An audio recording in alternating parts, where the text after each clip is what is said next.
You said that while you were taking your sabbatical, you sat in on 40? 40 exorcisms. Could you tell us about the first sort of, or maybe not one of the first exorcisms that you sat on that really struck you that this is as serious as it gets? Yeah, Father Carmine, the priest that was training me, we would meet in a very small room, and I was sitting across from this little elderly lady. Her husband was there. I tell people I learned enough Italian to order lunch. Mm-hmm. And I thought, well, this can't be any bad. This is a sweet little old lady, and we're just having a conversation. And then Father Carmine comes in, and he puts a roll of paper towels on the table, and then he walks back out. He comes back in and ties a plastic grocery bag on the wall radiator. He walks back out. He comes back in with his purple stole on, and he has the rite of exorcism. He takes holy water, blesses this little old lady. As soon as the drops of water hit her head, she starts howling like a dog, and her eyes rolled back in her head, and she begins foaming at the mouth and growling and throwing out all these vulgarities. And of course, I'm over there thinking, what has my bishop gotten me into? And Father Carmine didn't even flinch. He just reached over, grabbed a paper towel, wiped the lady's mouth off, and threw it in the plastic bag and continued praying. At one point, this was a pretty dramatic one too, is that the person started to levitate. Okay, wow. They got agitated so much, the demon was agitated. And then at one point, the demon got very calm and got this hideous grin on its face. And I looked over, and the person is rising out of the chair. Wow. And I'm looking at this like in disbelief. And then Father Carmine reaches over, puts his hand on the person's head, pushes him back down in the chair. And it was such an important lesson, because what he taught me was, don't focus on what the devil's trying to do, but focus on what God is doing in this particular prayer of the church. Because later on in that prayer, it appeared that the demon had been cast out.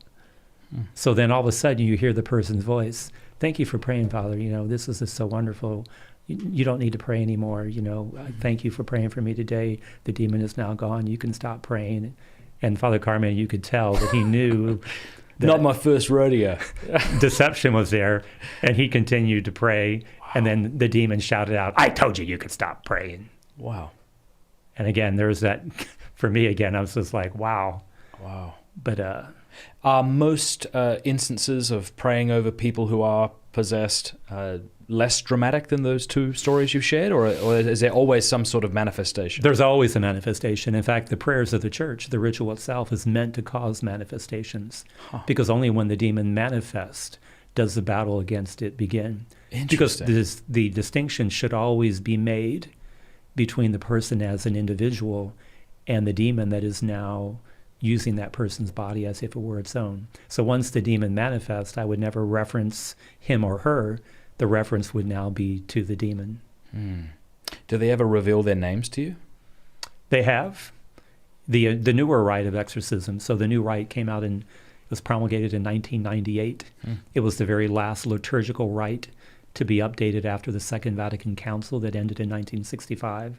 It was released in 1999. There were some critiques that maybe it wasn't as effective as the rite of 1614. So from 1614 until 1998, goodness, there was the very rite, little revision. Remained virtually unchanged.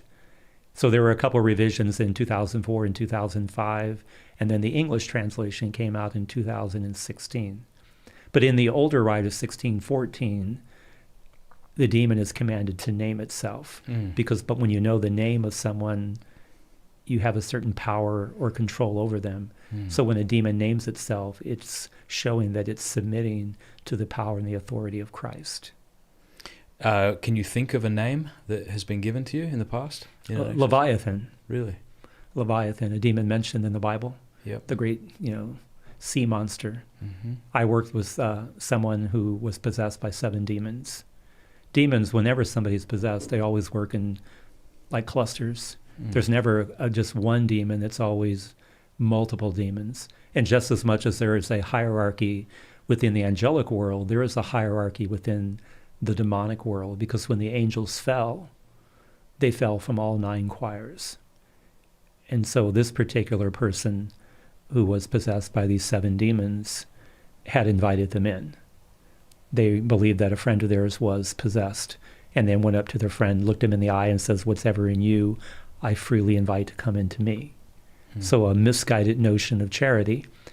And she said that no sooner did she say the words that she felt something come over her. And I worked with this person for over a year. The weakest demons were the first to go. They don't have that sense of strength. But the demon Leviathan, when it named itself, told me it did not have to leave because it had been invited in. And one could say that in an exorcism, the demon is commanded to return that which he has stolen, namely a person created in the image and likeness of God. Because the human person, we have the capacity to grow in holiness and virtue. Just because we make a bad choice doesn't mean we can't repent and renounce that. Now, the demon would have us believe that one and done. If you made a pact with me, that's it. But again, the human person, we can grow. That's why as Catholics we say conversion is an ongoing process. So a person could make a choice to create an entry point for the demonic, but they could come to understand the error of their ways and then seek the help of the church. And so in this particular case, I still remember when the demon was cast out, because I commanded the demon to say, "Hail Mary, full of grace." Right there from the beginning of Luke's gospel. And the demon looked at me and laughed and goes, "Grace of fool," and then began shrieking and screaming.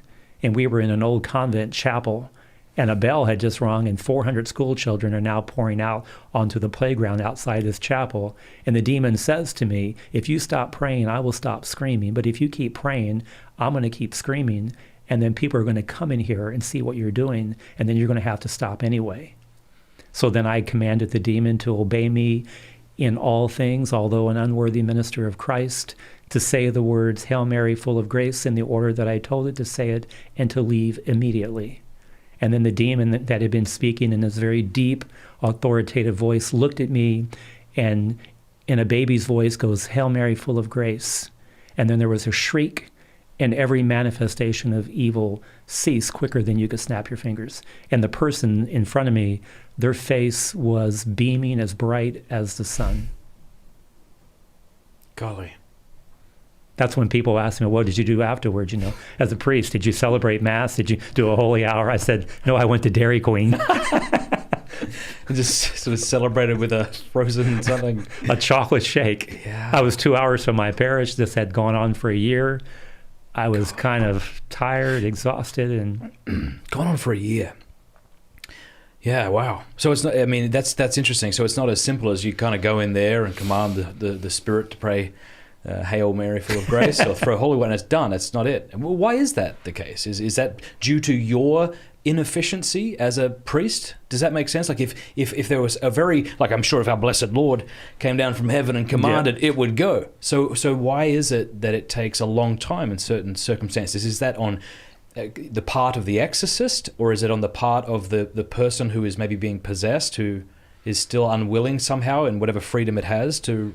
I think the key ingredient would be faith. So the exorcist has to truly believe in his power, ability. I had a colleague, and I always liked the statement that he made, "If a priest takes his vocation seriously, so will the devil. But if a priest doesn't take his vocation seriously, neither will the devil." I think that's why it's important for an exorcist not to be a newly ordained priest, but one who has formulated a priestly identity. So you really have to believe in your priesthood, that it really means something. It can also take a while too, because maybe the person that's possessed hasn't been completely forthright. Maybe they're still holding back something, and what they're holding back could be the hook that the devil still has in this person's life.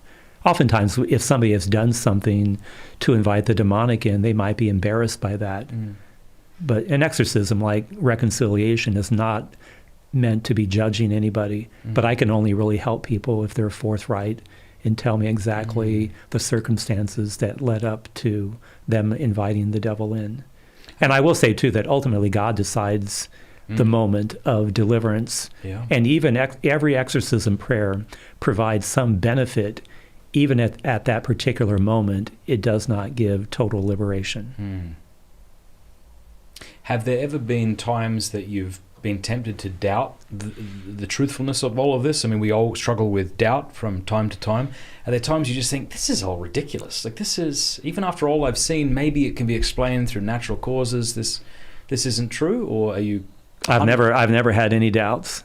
I may have had doubts in my own abilities and thinking, why am I doing this? Yeah. But again, it's always important to realize that in an exorcism, Jesus is the main actor. He's not the bystander. Even the priest that trained me, the last piece of advice he gave me before I left Rome was, if you're ever doing an exorcism and for even a split moment you say, wow, look at what I'm doing, he said, you've just walked on unholy ground. He says, it's never about you.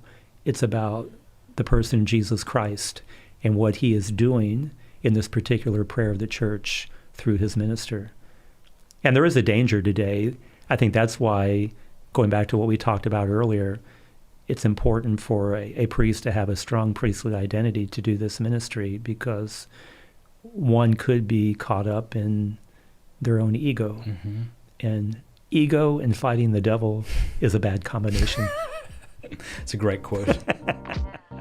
Thank you for watching this clip. You can click here to watch the full episode. And I want to say a big thanks to our sponsors and to our amazing patrons for making all of this possible. Please do us a favor before you go. Click that subscribe button and then the bell. And that way YouTube will be forced to let you know every time we put out a new episode.